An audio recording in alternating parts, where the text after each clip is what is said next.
Hey, what's up? My name is Jonathan Fink, and welcome to my audiobook series. Up next, The Pokemon Gods Are Real, Volume 1, Chapter 4, The Pokemon Gods.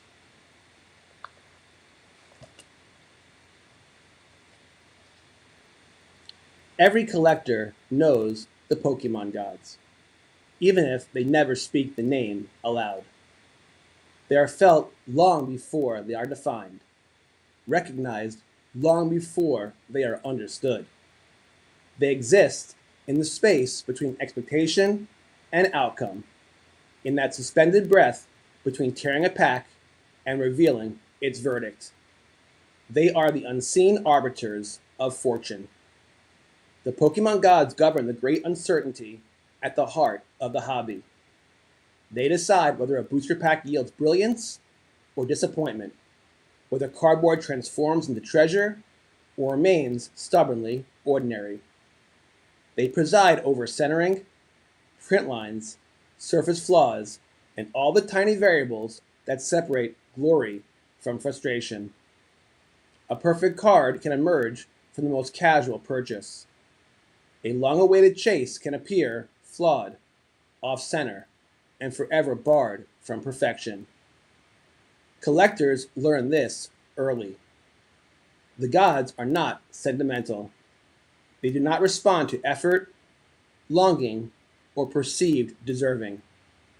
They show no concern for how long one has saved, how deeply one hopes, or how carefully one selects. Their domain is not fairness as humans define it, but randomness, vast, indifferent, and strangely compelling. In this way, they resemble the forces that govern much of life itself. No plea alters probability. No strategy guarantees blessing, and yet belief persists. The Pokemon gods operate on a plane that feels both chaotic and purposeful. They appear to reward patience while punishing impatience, and to humble arrogance while occasionally while occasionally elevating the unassuming. A collector riding a streak of extraordinary pulls may feel chosen, favored, momentarily aligned with destiny. But such feelings are fragile. Inevitably, the tide turns. Packs cool. Hits vanish. Confidence dissolves into bewilderment. The lessons arrive without warning. Control is an illusion. This is a central paradox of the Pokemon gods. Their power lies not merely in outcomes, but in psychology. They shape emotion as much as collections. They seduce with improbable luck, creating the intoxicating sense that patterns have been discovered, that insight has been gained, that fortune has become predictable. Then, without ceremony, they reverse course. The same hands that revealed gold now uncover mediocrity. The same rituals produced silence. Hope fades. Expectation tightens.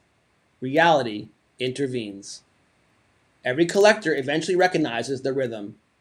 There are seasons of abundance when nearly every rip feels like electrified, when rare cards seem magnetized to one's hands, when the hobby feels charmed by invisible favor. And then there are seasons of drought when nothing breaks through, when booster after booster yields only repetition and restraint. These cycles are not unique to Pokemon. They mirror the emotional volatility humans experience everywhere uncertainty reigns. But within the hobby, they feel personal. A miraculous pull rarely feels statistical in the moment. It feels destined. A crushing run of cold packs rarely feels random. It feels targeted, as though some cosmic balance is being restored. Rational minds may reject such interpretations, yet emotionally, they are almost unavoidable. Humans are pattern-seeking creatures. We instinctively assign meaning to variance, intention to coincidence. The Pokemon thrive in this space.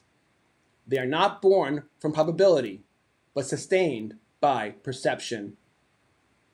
Collectors tell stories of encounters that feel guided by something beyond chance. A last remaining box on a shelf, a spontaneous purchase made on a whim, a pack selected without logic that somehow contains extraordinary reward. These moments imprint deeply because they feel narratively satisfying, almost scripted. They become personal myths, stories retold not for their mathematical improbability, but for their emotional resonance. Losses, too, acquire narrative weight. Weeks of chasing without success. Boxes opened with rising expectation, only to collapse into disappointment. Cards pulled imperfect, damaged, or tragically flawed. Such experiences reinforce the same mythology from the opposite direction.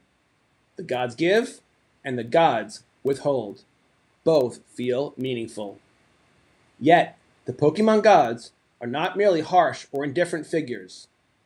They possess, at least in the imagination of the faithful, a peculiar sense of humor. They delight in irony and absurdity. A bent card proves rarer than its flawless counterpart. An error pack becomes more valuable than intended perfection. A duplicate of a minor Pokemon evokes greater joy than an expected grail.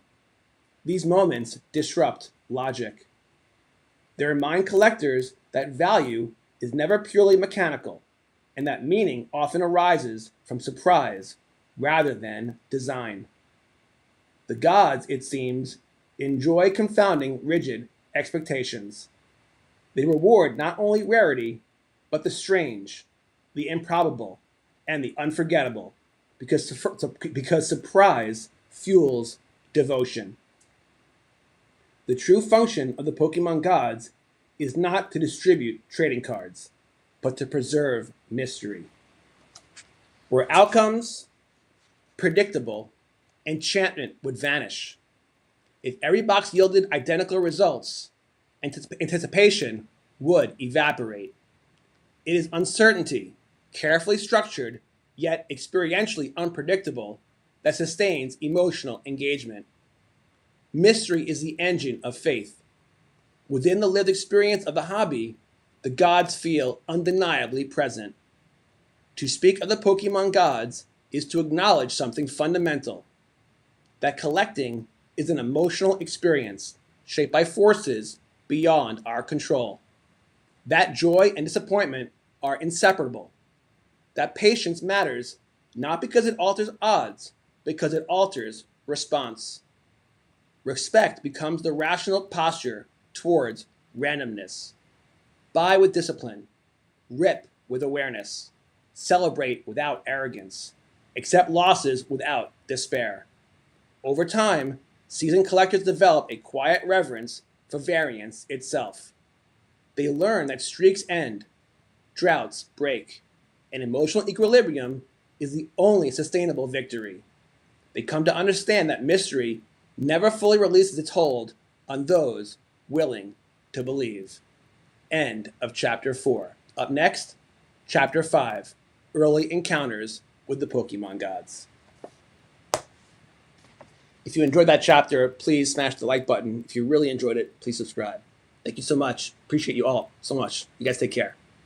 God bless.